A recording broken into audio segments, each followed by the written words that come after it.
అది ఎంతటి సమస్య అయినా దేవుని కోణంలోంచి చూడు, దేవుని కోణంలోంచి చూచి దేవుని బట్టి మాట్లాడు. అలాంటి విశ్వాసము గల హృదయాలను బట్టి సంతోషించేవాడు ఆయన.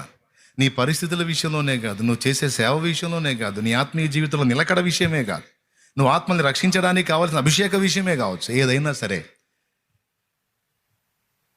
శక్తిని అడుగు, ఆత్మను అడుగు, ఆత్మశక్తిని అడుగు, మంచిది.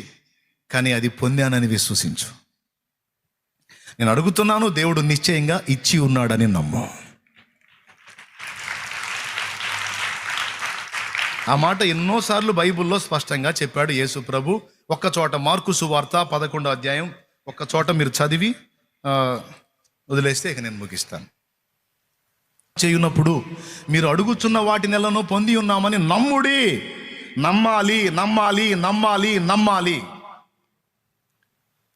విశ్వసించాలి, ఆమోదించాలి, ఒప్పుకోవాలి, అంగీకరించాలి. దాన్నే చూడాలి మనోనేత్రాలతో. అర్థమైందా? విశ్వాసం గల వాళ్ళు కళ్ళ ముందున్న సమస్యను చూడరు. మనోనేత్రాలు వెలిగింపబడిన వారే దాని విషయంలో దేవుడిచ్చేటువంటి గొప్ప జవాబును చూస్తారు. అది మనం సాధన చేయాల్సింది.